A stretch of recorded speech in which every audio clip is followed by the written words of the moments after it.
myself Dr. Preeti Jagwani. I am an associate professor in the Department of Computer Science, Aryabhat College, University of Delhi. So presently in this series of programming in Java, the topic which we are going through is about the packages, and in our previous lectures we have started with packages. We tried to understand the term packages at a brief level, and today's agenda is that we are going to look into the packages and their related terminologies and their utility and everything related to packages in a detailed manner. So let me recall the previous lecture in a quick manner, that packages is basically kind of an idea or a mechanism to encapsulate a group of classes, sub packages and interfaces. So if you see the term encapsulation happens at the level of class also, because data members and data members are encapsulated inside the class, whether they are variables or functions, and classes, the sub packages and interfaces are encapsulated inside packages. So one use of the packages is to encapsulate the classes and these things. Then another use is to prevent the naming conflict. So for example, there is a class employee in one package, or we can say in one particular directory. Why I am saying directory, I am coming to this in a moment. And there is another class which is named as same, the employee thing. So we have in the college we have a staff package. Inside that staff package we have EE as in electrical engineering, and employee is the class. Similarly, that class employee can also happen to be within the college staff CSE, which is computer science and engineering. So employee class in EE sub package and employee class in CSE sub package. So in order to differentiate between the two classes which are having the same name, we need to qualify them with the complete package name, and on this lines we can say that the packaging thing makes the searching or locating the classes easier, and also it makes the usage of classes, interfaces, enumerations a bit easier than rather than it is having in haphazard manner. Also it provide controlled access. So the three uses here which we will be kind of tying up with the concept of packages. One is the encapsulation, another one is the naming, resolving the naming conflict, and the third one is about providing controlled access. Now why I am saying providing control access? Because till this point we have seen three types of modifiers: public, private and protected, which are the access modifiers for the members of the class.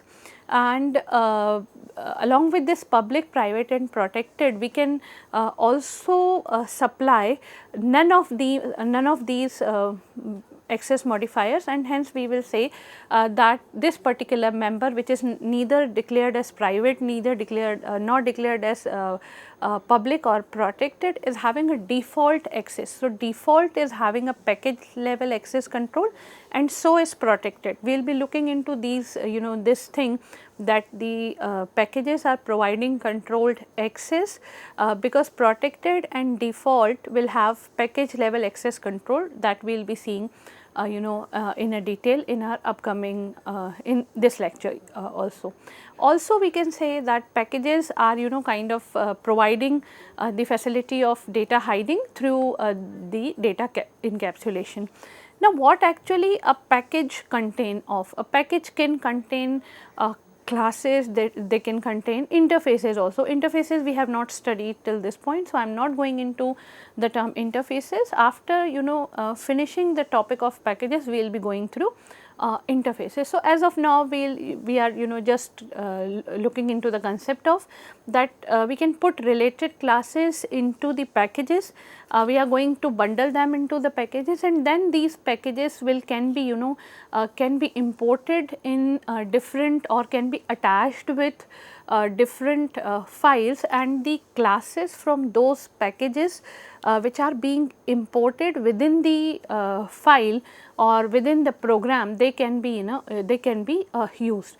So, package basically we can say it is a container or a group of related classes where some of the classes are accessible, are exposed to others, and some of them are kept for internal purposes. And here comes the concept of access control, which we will be looking into in detail soon.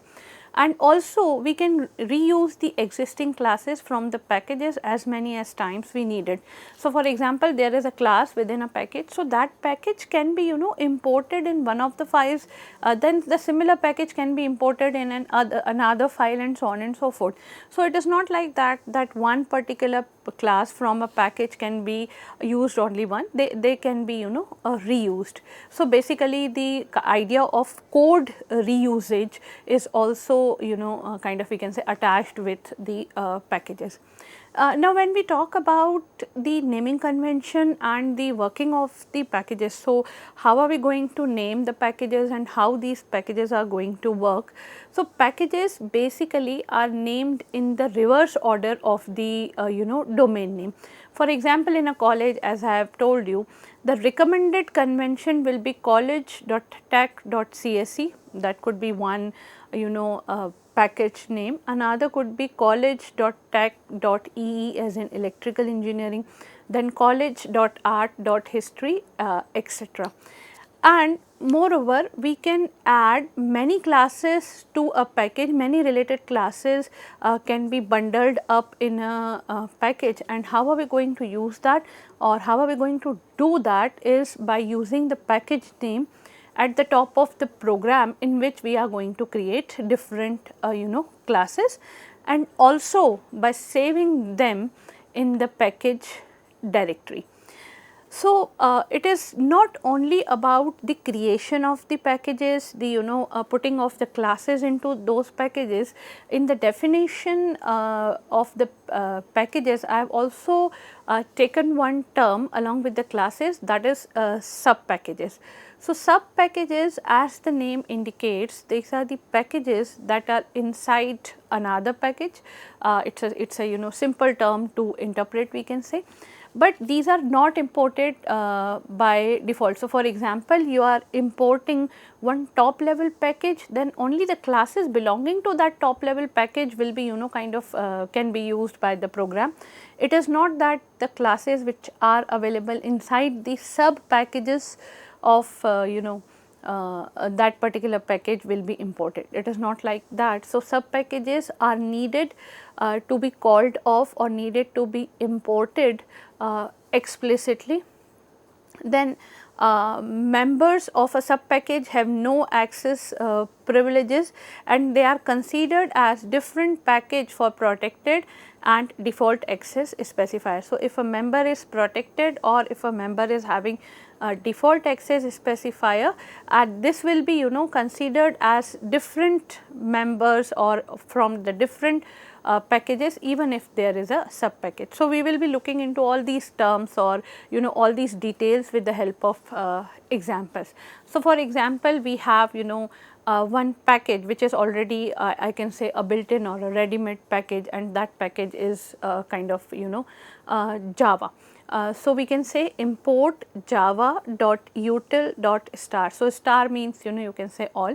So, util is actually a sub package which is created inside the package Java, and if I want to import one particular class from the util package, I will be writing import java.util.vector, and writing import java.util.star will import all the classes which are available inside the util sub package.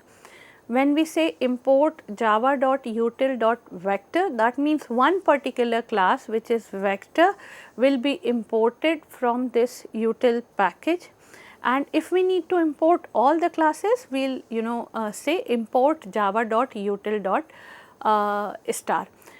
Now, for example, we have seen initially in the usage that they are also provide resolution to the naming conflicts, or they are actually a way to avoid naming conflicts. So, in order to avoid the naming conflicts between the two classes which are having same name, we need to qualify the class with the complete package. So, for example, I am having a class date which is already available in the util sub package of the Java package, and that is something kind of built in. We have already we have that made already in our Java API system, and we have already, and we have, let us assume that we have already also created one particular date class inside a package which is which is named as my package, and that is the class date, which is kind of a user defined, which is a class which is inside a user defined package. So, my package is something which is a user defined package, and util is a sub package under within the Java package, and both these packages are containing one class date. So, here I will be saying import java.util.date and import my package dot date. So, that is basically to avoid the name conflict, we can say, because here the class name of inside the two packages is same. So, in these type of situations we need to qualify this class name, or we need to use this class name with the complete package hierarchy, we can say. Now, a package statement basically defines a namespace kind of thing in which classes are stored, and we have from initial computer science fundamentals or from initial IT fundamentals, we have learned this fact that it is always a good practice to group the related files, or here in this term we can, here in this context we can say it is a good practice to group the related classes in a package. It also helps us in avoiding the naming conflicts, that is one. Apart from avoiding the naming conflicts, it also help us to maintain the code betterment, or it also help us to write better maintainable codes. And now, as I have taken an example java.util.date and my package.date. So, from there the concept comes that what are the types of packages in Java. So, there are basically two types of packages in Java. One is a built-in package and another one is a user-defined package. So, built-in package, as the name indicates, are the packages which are already available inside the Java API system, because Java API itself is arranged in the form of different packages, and user defined packages, as the name indicates, are the packages which are which are written by the user for its own application purposes or for its own programming purposes. And let me mention here that Java API actually is a library of pre-written classes, and these classes are having the programming or the code related programming or the code which is going to help us in writing or coding our applications. So, built-in packages are those packages that Java API provides to simplify the task of the Java programmer. So, for example, all the functions related to date are available inside java.util.date, and Java provides several built-in packages or predefined packages. We can name the commonly used built-in packages. These are java.lang, lang as in language. It contains the fundamental classes to the design of Java programming language. That means whatever classes will be required, whatever basic classes we can say will be required are available inside this package java.lang. Then we have java.io, io as in input output. So, this indicates this classes for input and output functions are stored together or grouped together in this package. And finally, we have java.util, and please let me tell you that this list is not an exhaustive list. Java API is having other built-in packages also. So, java.util, util as in utility, and it contains many utility classes. So, we have java.lang, then we have java.io and java.util. Sorry, the date class is available inside the java.util, not inside the java.lang. Then these were the built-in packages from which we have seen some examples. Now, let us say we talk about the second category of the packages, which is about the user defined packages.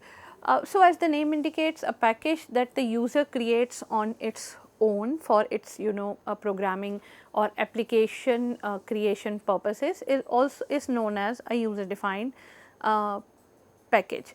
And as we have already seen that we need these packages to categorize the classes and interfaces to avoid the naming conflicts and so on and so forth. And for kind of creation of a user defined package, we will be using the keyword package. So, package as in PACKAGE is a keyword which we are going to use in order to create a user defined package. So, when we say to avoid the naming conflict, so here for example, as shown on the screen, we can see that we have one kind of higher level or the top level package which is named as Java classes.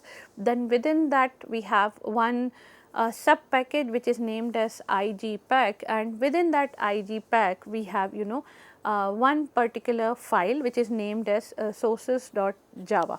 So, that is kind of Java file, and within this IGPack we can keep many of the related classes, and this IGPack is actually a sub we can say sub package inside the top level package which is named as Java classes. So, in what I am trying to say here that in within the user defined packages you can also create hierarchy. Now, apart from providing the encapsulation, avoiding the naming conflicts, one particular very important usage of packages is to help in access control. Now, how these packages are going to help in access control, that we are going to see. So, we have seen access modifier keywords which are public, private and protected, and you have also seen that sometimes we are not going to qualify our data member or maybe the class by any of these access modifier. That means, we are not going to make any class as any member as public, private or protected. We just say integer a is equals to something. So, that means that particular integer variable which is named as a is having a default access. So, what will be the accessibility level or scope of that particular class which is having the default access? That means, it is not being qualified with any of the access modifier keywords which are public, private and protected. So, we will study these things here. So, Java provides many security levels that offer the visibility of the members within the classes, within the subclasses or within the packages, and these visibility levels are actually controlled by packages and sub packages. How, that we will see. So, classes and packages both define the feature of encapsulation, as I told you that classes act as container for data and methods, where the packages are packages are behaving like containers for classes and other sub package. So, apart from kind of naming conflicts avoidance, the package is also a visibility control mechanism. Now, what all are the levels of visibility or what all are the categories regarding the visibility of the class members? I am insisting the term class members here because it is going to be different for the classes and it is going to be different for the class members. So, here I am categorically talking about the categories of the visibility of the class members between classes and packages. So, there are 4 categories. So, there can be subclasses in the same package, then there can be subclasses in the different packages. Subclasses as in I am talking about the inheritance. So, one superclass, another subclass, and both are the classes are in the same package, that is defining the first category. Then we have subclasses in different packages, that means the superclass is in, let us say, package 1, while the subclass which is inheriting this superclass is available inside the different package, let us say package 2. Then we have non subclasses in the same package, that means the two different classes which are not having the relationship of super and subclasses, which are not having the relationship of inheritance, and they belong to the same package. So, there is a separate class 1, another one the separate class 2, and they belongs to a package P1. And then the fourth category is classes that are neither in the same package nor the subclasses. That means the package the classes which are not the subclasses and are kind of available inside the different packages. So, class 1 inside package 1 and class 2 inside package 2, and there is no relationship of inheritance, there is no relationship of superclass or subclass within these class 1 and class 2. So, the four categories regarding the visibility of the class members are subclasses in the same package, subclasses in the different package, non subclasses in the same package, classes that are neither in the same package nor they are the subclasses. Now, till this point we have limited the access, or we have controlled the access of classes, methods and variables throughout using the different access specifier, and these access specifiers are public, private and protected. And I was telling you that it is what I am talking about is actually about the members of the class, it is not about the class. So, when we talk about the class can only have two access modifiers, one is the default and another one is public. So, either you will say public class and whatever the class name, or you will say class and class name, that means you do not qualify that with an access specifier, that means it is having a default access. So, a class can have only two access modifiers, one is default, another one is public, while the class members can have default, public, protected and private also. So, if the class has the default access, then it can be only accessed within the same package. So, for example, the default access modifier or the default access level we can say is package private. That means if a member, if a data member is having the default access, that means no access specifier is written before it, that means it is having default access and that can be accessed within the package, not that the outside the package. So, that means that is private to that package, and hence we can say that a member which is having a default access is package private. And when we talk about the class, same goes with the class as well. If the class has default access, then it can only be accessed within the same package. When a class has public access, which is the another mode or which is the other mode of access specification for the class. So, when a class has public access, it can be accessed from anywhere by any other code outside of the package in which that class is. So, if it is public, it can be accessed from outside the package also in which the class has been declared, and if the class is having the default access, that means it can be we can say it can be accessed within the same package also. So, in case of classes, it is actually a simpler idea because class is having either the default access modifier or it is having the modifier as public. So, either the public or the no modifier. But when we talk about the class members, we have a wider scenario here. A class member can be public, can be private, can be protected, or it can also have no modifier. That means nothing in front of it, that is a default access modifier we can say. So, and here on kind of in the leftmost column you can say you can see all those categories which we have just seen when of the categories for access control. So, it could be inside the same class, it could be the same package subclass, it could be same package non subclass, different package subclass, different package non subclass. So, the 4 categories we have seen, and here we have also included the 5th category which is inside the same class. So, you can see this table, and we can have the terms yes or no written inside the cells, where yes indicates that it is accessible and the term no indicates that it is not accessible. So, let us try to interpret this table.